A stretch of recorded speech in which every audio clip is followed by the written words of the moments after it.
Welcome to Chronicles. This is season 2.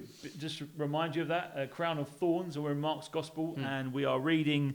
We're in chapter 10, and we're at verse 35. Then James and John, the sons of Zebedee, came to him. "Teacher," they said, "we want you to do for us whatever we ask." "What do you want me to do for you?" he asked. They replied, "Let one of us sit at your right hand and the other at your left in your glory." "You don't know what you are asking," Jesus said. "Can you drink the cup I drink, or be baptized with the baptism I am baptized with?" "We can," they answered. Jesus said to them, "You will drink the cup I drink and be baptized with the baptism I am baptized with. But to sit at my right or left is not for me to grant. These places belong to those for whom they have been prepared."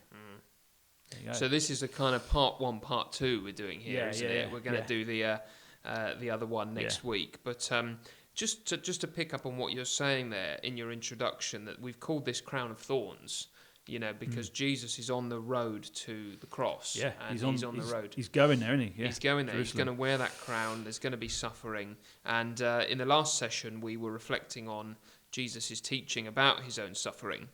And therefore, what a juxtaposition to read today's passage and to see that James and John, these disciples, these sons of Zebedee, are saying, firstly, we want you to do for us whatever we ask. Yeah.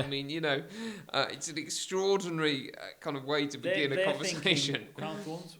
You mean Crown of Glory? Crown of Glory, you must have got that wrong, Jesus. That's definitely what they're thinking, because Jesus graciously, in order to draw them out, probably says, "What do you want me to do for you? Let one of us sit at your right and the other sit at your left in your glory." So they know something true about Jesus, which is that he's destined for glory. Yeah. They can sort of see that, but they're wanting to ride on the coattails, of his success. I love Jesus' wisdom in even in that, because someone will come to me and say, "Dean, do me a favour," and I'll go, "Yeah, what?" Yeah. Instead of saying it depends what you want me to do. What do you want? Yeah, it depends. It depends. And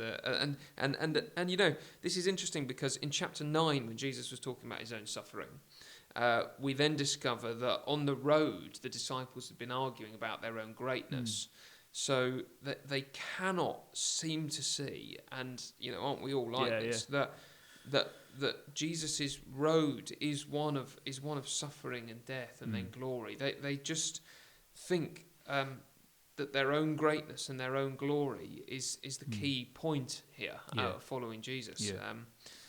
It's weird, isn't it? And maybe you sort of can understand it, because these men, that they're Jews, they're probably. They've lived every day maybe under Roman occupation, so they see what glory is, you know, and they're like, we want a taste of that, you know. And finally, someone comes into their life and chooses them to be part of his inner circle, his band of brothers, and they think, this is our chance, And so you sort of you understand the motivation behind them asking this question, but again, Jesus, he goes on to teach them, look, this is not what my kingdom is all about, And so then he starts to bring up these. He asked them this question, doesn't he? You don't know what you're asking. Can you drink the cup I drink, or be baptized with the baptism I'm baptized with? It's quite religious. These are religiously symbolic sort of words, aren't they? Cup and baptism. Yeah. But he's basically saying, look, you don't. I'm going to the cross. Yeah. I'm going to drink a cup. Yeah. And it's not going to be a celebration cup. It's going to be a suffering cup. And I'm going to go into the waters of baptism. But it's not. Again, it's not a celebration. I'm going to the cross. I'm going to die. Are you ready to come with me? And they prove that they don't understand what they're saying, because yes, of course we can.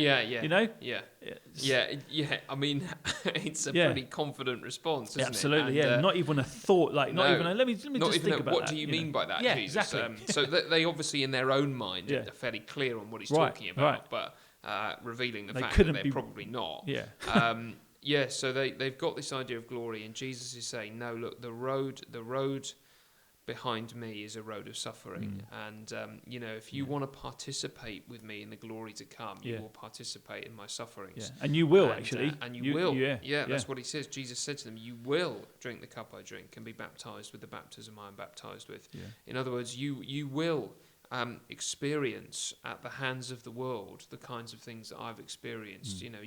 Your affiliation and your union to me is going to mean you walk the same road. And so it's not that there isn't glory to come, because Jesus, after his death, will rise and he will come back, and there will be a new creation glory. And he said, that's what he was going on about in the rich man's story, wasn't it? Exactly. There will be eternal life. And it's it's both aspects, isn't it? That there is a leaving and a gaining, but in the leaving there is persecutions as well. Yeah. So I think it's just it's so like us, this, isn't it? Because we are, even after years with Jesus, we are slow to learn lessons, aren't we, about what it means to follow him, and even when we're in positions where we teach others what it means to follow him, we're still so slow to get it ourselves. And I do wonder. Do you wonder though? Do you wonder when they saw Jesus on the cross and they saw the thieves? And do you think James and John, they were like, whew, we dodged a bullet there? Do you know what I mean? Because because that's basically, that's where this picture is most stark, isn't it? Oh my goodness, that's we were asking. About. That's what we were asking for. And I just wonder, when did the penny drop? For them? Exactly. It was amazing. Well, that's what it means to follow Jesus. It is to identify with him in his suffering, and not just to use him for earthly glory, basically. And we're going to see the kind of the flip side of that in our next session, aren't we? It doesn't mean this. What does it mean?